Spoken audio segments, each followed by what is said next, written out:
Ја слушате програмата Низ Светото Писмо.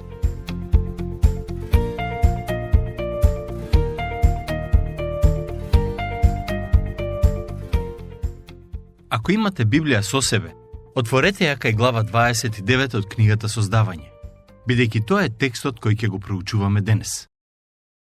Минатиот пат ја проучувавме глава 28 и видовме дека Јаков требаше да го напушти домот на брзина, зашто брат му Исав планираше да го убие. Мајка му Ревека и татко му Исак одлучија да го пратат кај војко му Лаван, за таму да најде жена.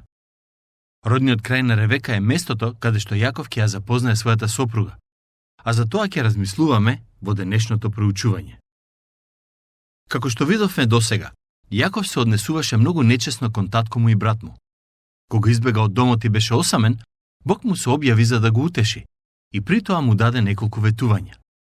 Всушност, Бог на Јаков му ги вети истите нешта кои години претходно им ги вети на неговиот дедо Авраам, а потоа и на татко му Исак.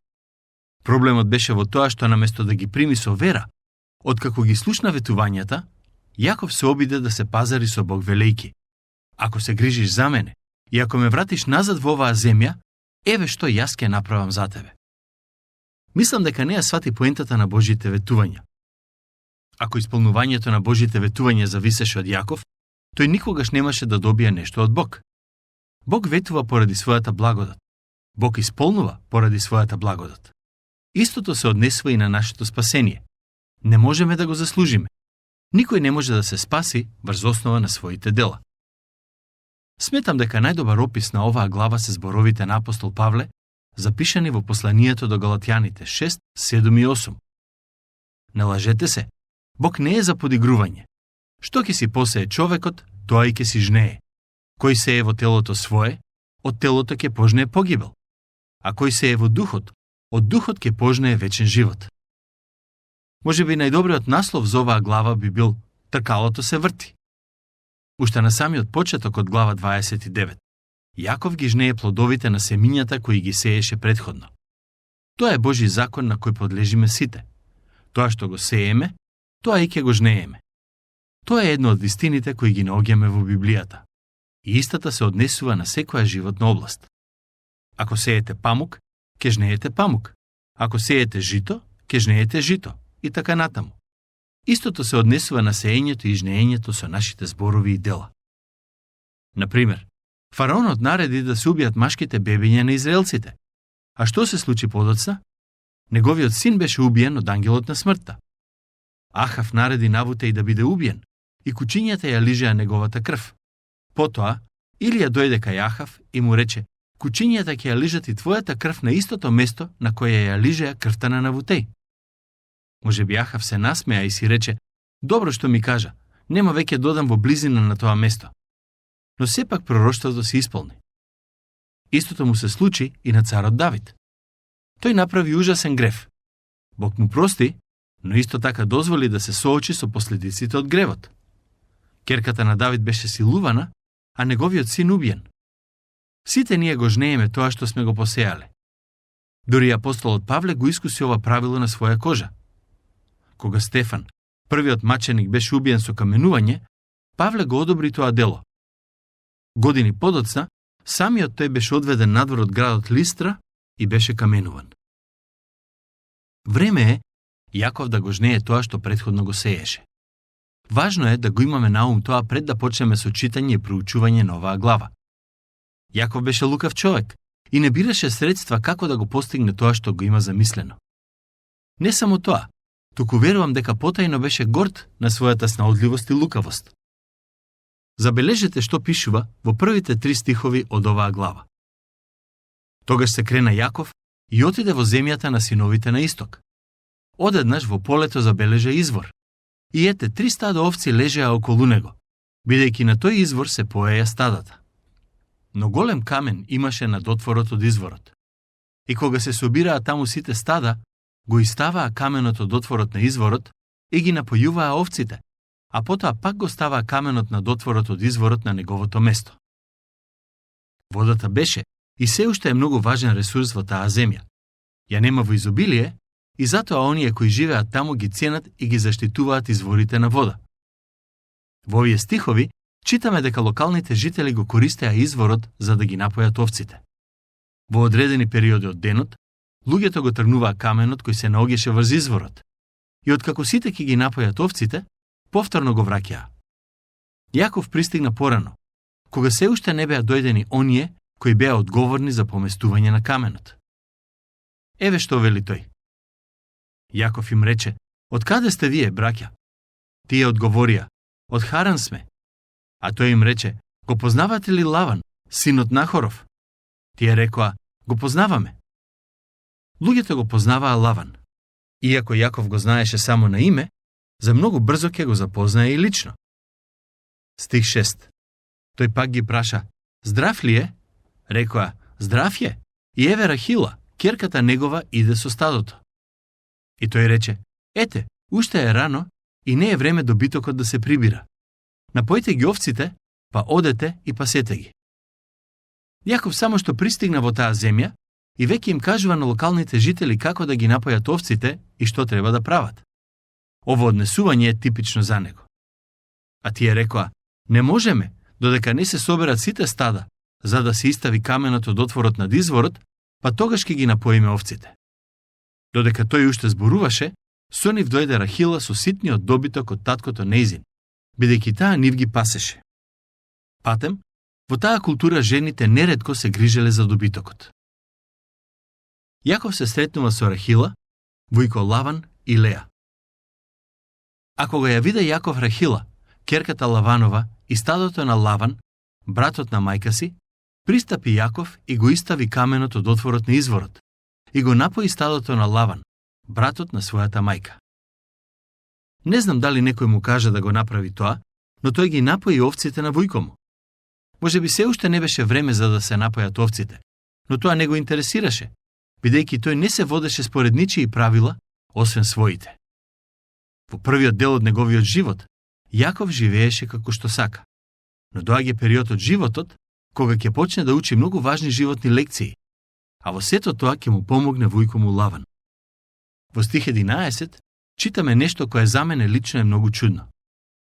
И ја бакна Јаков Рахила, па извика и заплака. Чудно ми е тоа што Јаков ја бакна Рахила и заплака. Не можам да сватам зошто, освен дека беше навистина осамен, а средбата со неа беше еден вид утеха за него. Не заборавајте дека неговото патување беше навистина долго. Прво стигна до Ветил, каде што ја помине ноќта сам на отворено. После Ветил требаше да оди покрај Галилејското море, па до Сирија и на крај да ја мине пустината. Сигурен сум дека имал многу интересни случки по пат. Сега стигна до местото за кое не знае ништо, освен дека војко му Лаван живее таму.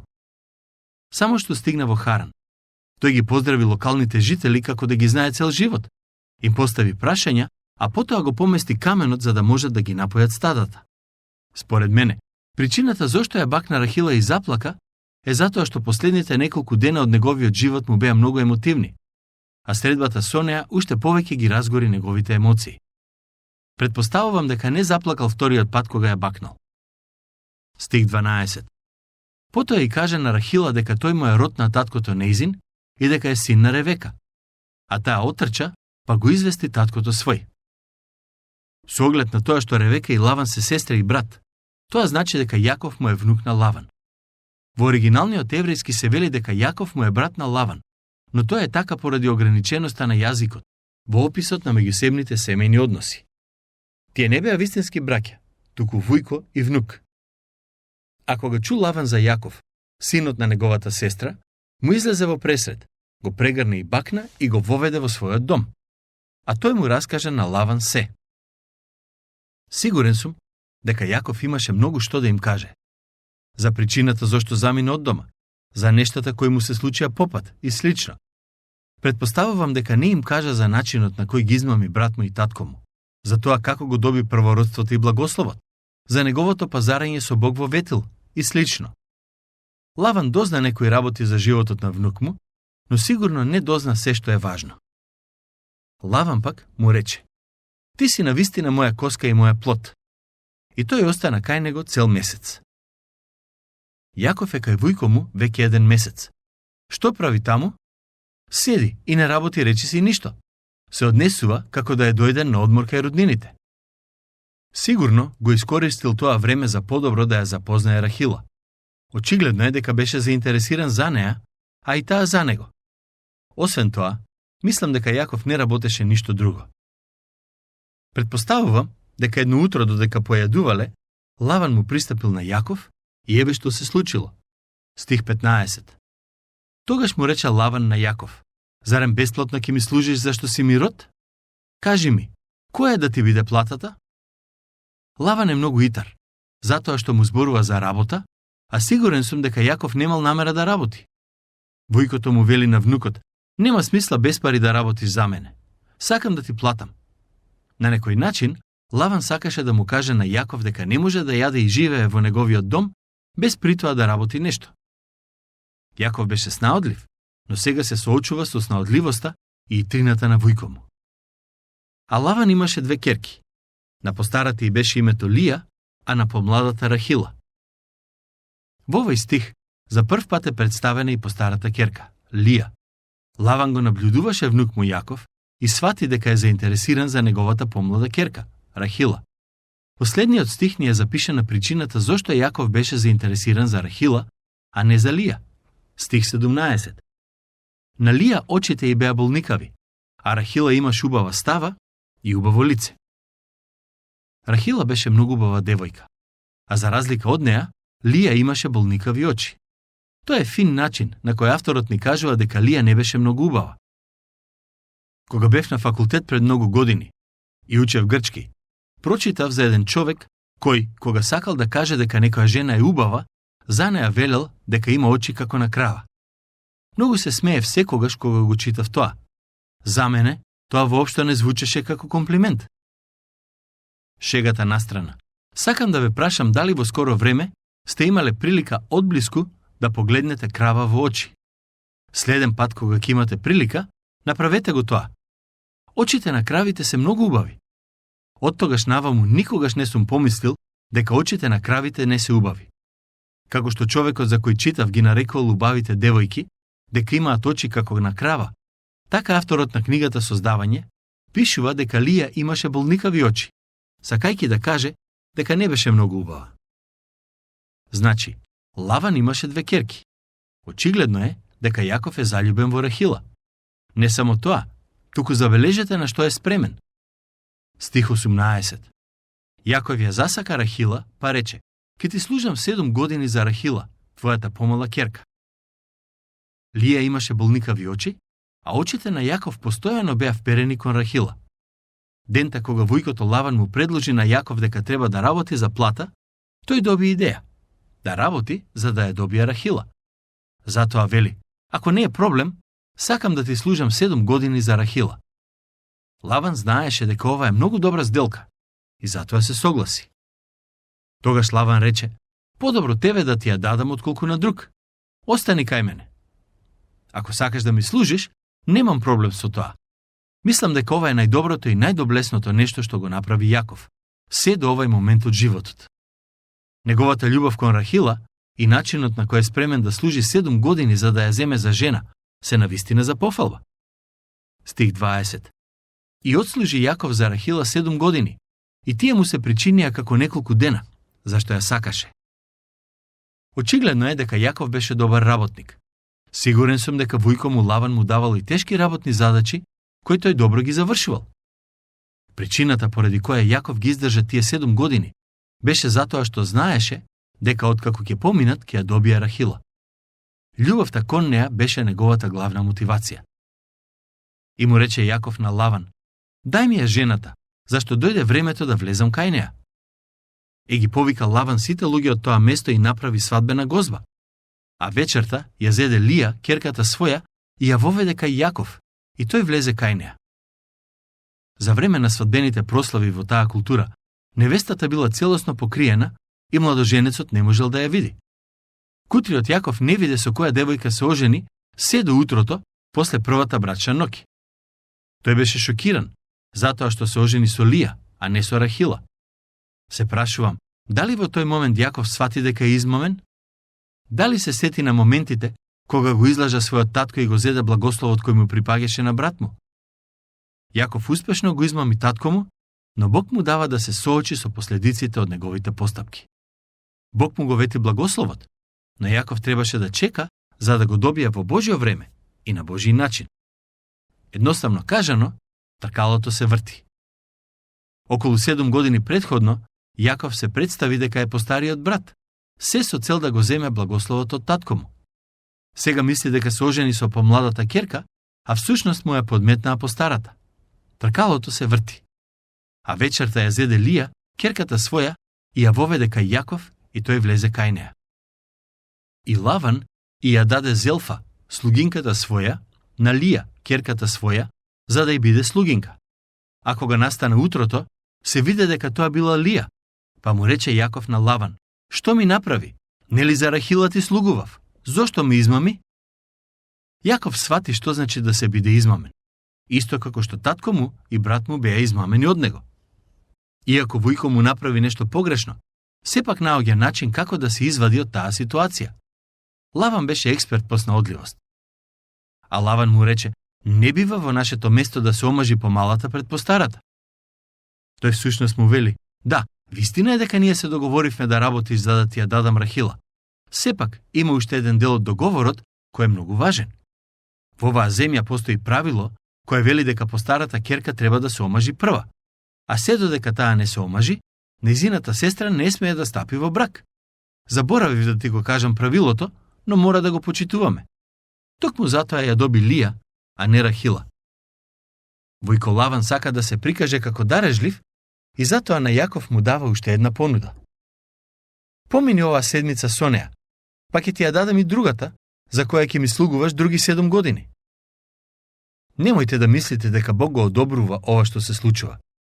Причината зошто овие настани се запишани во Библијата е затоа што се случиле, а не затоа што Бог ги одобрува. Всушност, самото тоа што Авраам си предизвика многу проблеми откако легна со Агара, е добар доказ дека Бог не ја одобрува полигамијата. Истото се однесува и за Јаков и неговите сопруги. Како што ќе видиме при преучувањето на следните глави, ривалството помеѓу двете сестри ќе му предизвика многу проблеми на Јаков. Стихови 28 до 30. И Јаков направи така, и помина со неа една седмица. Потоа му ја даде Лаван за жена Рахила, ќерката своја. И ја даде Лаван слугинката своја Билха на Рахила, ќерката своја, за да ја биде слугинка. Тогаш Јаков влезе кај Рахила. И Рахила повеќе ја засака отколку Лија. И така му служеше на Лаван уште други 7 години. Очигледно е дека Лаван го доби тоа што го сакаше. Од друга страна, кутриот Јаков почнува да учи што значи да се биде изигран. Наместо една, има 2 сопруги, а тоа многу скоро ќе резултира со нови проблеми. Тука ќе го завршиме денешното проучување.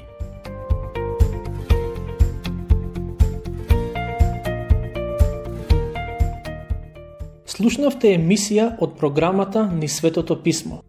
Можете да не слушате и преку мобилна апликација на нашиот YouTube канал и на сите познати подкаст платформи, како што се Google, Apple и Spotify.